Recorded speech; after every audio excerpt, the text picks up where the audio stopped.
Bienvenue sur Africa 24 dans cette nouvelle édition du QG News. Voici les titres de l'actualité.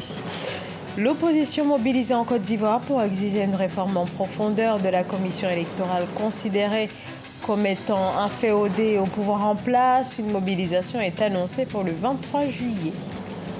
En Tunisie, l'embellie se poursuit dans le secteur touristique. Bilan stable et positif pour des recettes qui se chiffrent à plus de 1,5 milliard de dinars. Et le Sénégal retrouve le 19 juillet l'Algérie en finale de la Coupe d'Afrique des Nations. Nous avons recueilli le sentiment des supporters à quelques jours de la rencontre. Reportage à suivre. En Côte d'Ivoire, l'opposition et des organisations de la société civile continuent de dénoncer la future commission électorale. Une commission qui ne sera pas plus indépendante que la précédente, considère l'opposition, pour qui la réforme doit aller plus loin pour cet organe dont le mode de fonctionnement reste controversé. Et à moins d'un an de l'élection présidentielle, les réformateurs sont plus que jamais mobilisés. Ils annoncent un sit-in dans les prochains jours devant le siège de la CEI. Reportage Olivier Conan. Report du sit-in prévu par les partis politiques et groupes parlementaires de l'opposition alliés aux organisations de la société civile le 15 juillet, faute d'autorisation de la police. En lieu et place, ils se retrouveront le 23 juillet devant le siège de la CEI, Commission électorale indépendante. Aujourd'hui, avec la nouvelle constitution 2016, tu es président du parti et tu es président de la République. Lui, le président, a encore un représentant et le ministre de l'Intérieur a un représentant et que la haute magistrature a un représentant.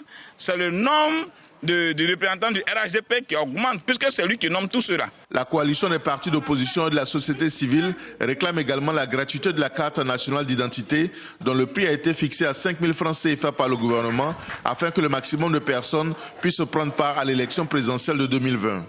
Les pièces qui concourent à son établissement sont chères. Il faut faire un extrait de naissance, il faut faire un certificat de nationalité, il faut faire un certificat de résidence. Cette carte aujourd'hui fera aussi office de carte d'électeur. Ça veut dire que si nous ne luttons pas pour la gratuité, les pauvres ne pourront pas voter. Parce que tous ceux qui n'ont pas les moyens de refaire la carte d'identité n'auront pas du coup de carte d'électeur et évidemment ça va réduire l'électorat, ça va réduire l'expression de la volonté du peuple. Le 3 juillet, le gouvernement a dévoilé un projet de loi portant recomposition de la commission électorale indépendante dont le bureau passerait de 17 à 15 membres. L'opposition conteste la présence au sein de la CEI des partis politiques et de représentants du ministre de l'Intérieur et du président de la République. Le choix du futur président du Sénat continue de diviser le Front commun pour le Congo. La coalition de l'ancien président Joseph Kabila, deux factions s'affrontent. D'un côté, les partisans de Bahati Lukwebo de la FDCA et de l'autre, ceux du sénateur Alexis Tambwe Mwamba, choisi par les kabilistes pour être leur candidat. Reportage, Jacques Amboka. La bataille pour l'élection du bureau de la Chambre haute du Parlement congolais est lancée. Le Front commun pour le Congo a rendu public son ticket ce samedi 13 juillet 2019. Alexis Tambwe Mwamba, ancien ministre de la Justice, est donc le candidat pour remplacer Léon Kengo Adondo au poste du président de cette institution. La constitution de ces tickets, évidemment, a tenu compte de l'exigence de représentativité et de tout les sensibilités internes au Front commun pour le Congo, chacune avec son poids politique. L'élection du bureau définitif du Sénat se tiendra dans un contexte où une composante du FCC, à savoir l'Alliance des forces démocratiques du Congo et alliés, a fait défection. Ces regroupements politiques soutiennent Bahati Lukwebo, l'actuel ministre du Plan, au poste du président du Sénat. Fort de sa majorité, le FCC croit à la victoire. Je porte le ticket du FCC et je vais faire gagner ce ticket-là. Faire du Sénat la première institution de la République et je vais y arriver.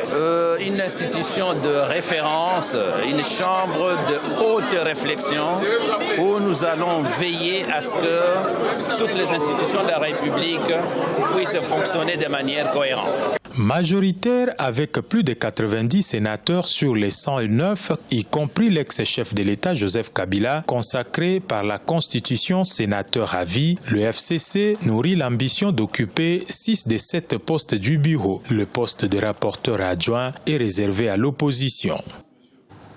On a appris ce lundi le décès d'Ousmane Tanor Dieng, secrétaire général du Parti socialiste sénégalais. Celui qui était également président du Haut Conseil des collectivités territoriales est décédé ce lundi matin à Bordeaux en France des suites d'une longue maladie. Fervent défenseur de la République des valeurs, il était l'un des principaux opposants à l'ancien président Abdoulaye Wade. Il avait été plusieurs fois candidat à l'élection présidentielle avant de rallier en 2012 l'actuel chef de l'État Macky Sall. Ousmane Tanor Dieng avait 72 ans.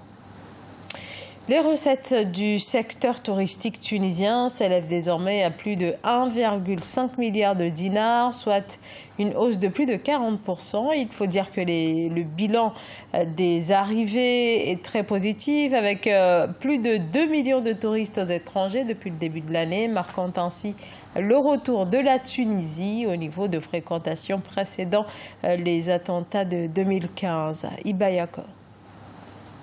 En Tunisie, plusieurs stations balnéaires affichent complet pour cette saison touristique 2019. Et pourtant, 2 attaques terroristes ont perturbé la capitale tunisienne les 27 juin et 3 juillet.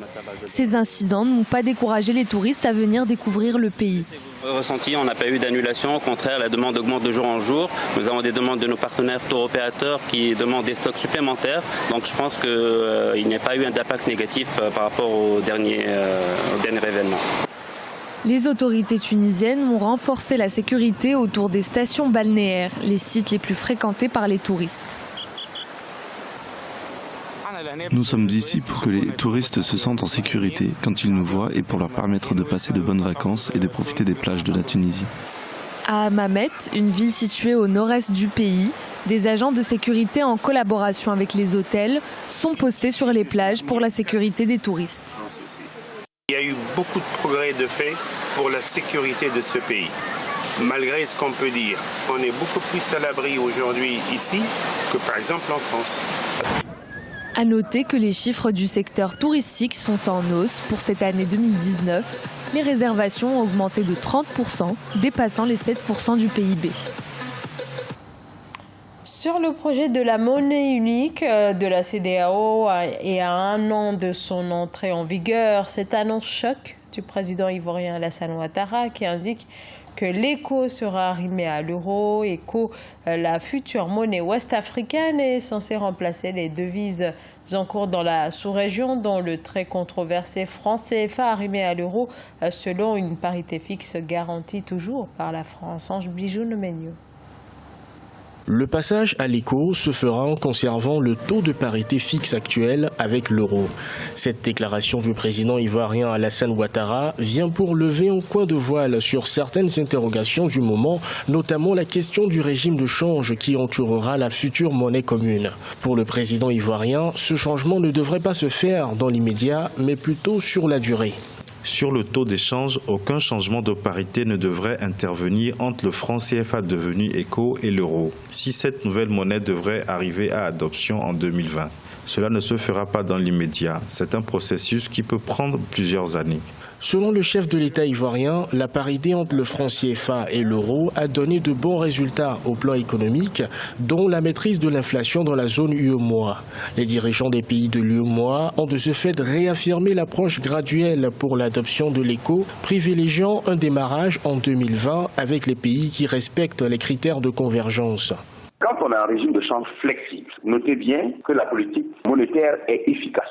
Une politique monétaire efficace suppose aussi qu'on aura fait un bon ciblage de l'inflation. C'est que la stabilité des prix sera assurée. On n'aura plus de contraintes de devises. On n'aura pas effectivement à se donner assez de peine pour défendre la parité de notre monnaie par rapport à une autre monnaie. L'adoption du modèle de système fédéral des banques centrales et d'un régime de change flexible assorti de ciblage d'inflation comme cadre de politique monétaire seront également prises en compte par les pays de l'UEMOA.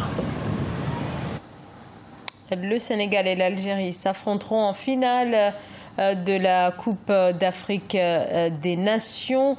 La finale vendredi 19 juillet s'annonce donc très disputée entre des Algériens qui attendent depuis près de 30 ans un nouveau titre et des Sénégalais absents de la compétition finale depuis 17 ans. Mais au Sénégal, justement, les supporters des Lions de la Teranga restent très confiants. À Dakar, c'est un reportage signé El Hadjon Ndiaye. C'est l'ambiance dans les rues de Dakar après la victoire des Lions de la Teranga contre les Aigles de Carthage. Ce dimanche, en demi-finale, le Sénégal s'est qualifié en finale de la CAN 2019 en dominant 1-0 la Tunisie. Grand favori de la compétition, le Sénégal a dû attendre la prolongation pour inscrire le seul et unique but de la rencontre. On est très contents, franchement, parce que là, nous sommes qualifiés pour la finale. Bon, mais c'était notre vœu le plus ardent, donc je crois qu'il nous reste une seule étape qu'il faut franchir pour nous ramener la coupe. La joie est incommensurable, on ne peut la décrire. Nous sommes vraiment contents. Le Sénégal va accéder à la finale de belle manière. Avant de valider leur billet, les Lions sont passés par tous les états. Les occasions manquées de la première mi-temps, le penalty concédé et arrêté par Gomis, celui raté par Servette, la perte de Koulibaly pour la finale et le penalty tunisien de la fin des prolongations annulé par le VAR. Malgré tout ça, les supporters sont restés optimistes. Le Sénégal est la première équipe aujourd'hui dans le classement FIFA. Donc si nous arrivons en finale, ce n'est pas une surprise. C'est justement que les gosses nous ont donné ce que nous attendons d'eux. C'est une grande fierté et nous sommes sous les derrière eux afin que le 20 juillet, Inch'Allah, que la coupe soit ramenée au Sénégal, car c'est leur mission. 17 ans après le Mali 2002, l'équipe sénégalaise dispute sa deuxième finale de CAN. Le Sénégal affrontera vendredi 19 juillet l'Algérie, vainqueur du Nigeria. Ce journal a été réalisé par l'ensemble de la rédaction. Merci de votre fidélité. Dans un instant, une nouvelle édition de l'actualité sur Africa 24.